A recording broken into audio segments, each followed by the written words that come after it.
Ça, c'était son porte-carte. Voilà. Son brassard. Toute une carrière, en quelques insignes. Voilà. Et puis, les 3 barrettes de capitaine. Difficile pour Estelle de revoir les derniers souvenirs de son mari Arnaud. Il y a 5 ans, le capitaine a mis fin à ses jours. Ah, ça, c'est la famille que nous étions. Là, ça, c'était... Eh bien, il en manque un. Là. Alors, on a dû se reconstruire à 3 avec cette absence, avec cette douleur. La douleur d'avoir un soir découvert avec ses enfants l'inconcevable. Quand on est rentré, il n'y avait pas de feu dans le poêle à bois, alors que mon mari s'en occupait toujours quand il était là. Et je suis montée. Et j'ai vu mon mari, voilà, qui s'était pendu. Pour vous, c'est son métier qui l'a poussé au suicide? Oui, sans aucun doute.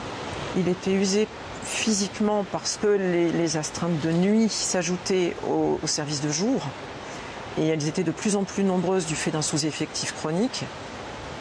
Et puis il faut mettre la pression sur les gars pour qu'il y ait plus de chiffres. C'était pas la manière de faire de mon mari. Il se mettait plutôt la pression sur lui, plutôt que sur les gars. Et il s'en est rendu malade. Certains pensent que c'est par faiblesse qu'on se suicide ou parce que, voilà, dans la police, ce sont les faibles qui se suicident. Ce sont les forts survivent et puis les autres, ils ont qu'à se débrouiller. Il y a un ancien collègue de mon mari, un supérieur hiérarchique, qui a eu le culot de m'expliquer que de toute façon, dans la police, c'était comme ça, c'était à la Schlack que ça se passait. Et que mon mari, ça avait été un avion de chasse, mais c'était même plus une barque de pêche. Que voilà, il fallait me dire les choses en face. Mais je sais que mon mari était diminué. Je le voyais. Mon mari n'était plus effectivement ce qu'il était.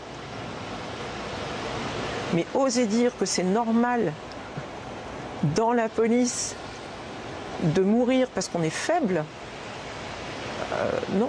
Il était malade à cause de son métier. Depuis, le ministère de l'Intérieur a reconnu que le décès d'Arnaud était bien imputable à son service.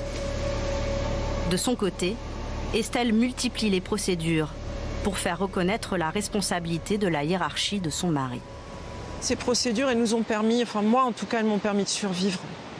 De survivre en ayant le sentiment d'une certaine dignité. Et de ne pas accepter de baisser la tête comme on essayait de me le faire faire. Dernière procédure en date, Estelle essaye de faire condamner l'État pour faute. Cet État que son mari a servi toute sa vie et qui devait assurer sa sécurité.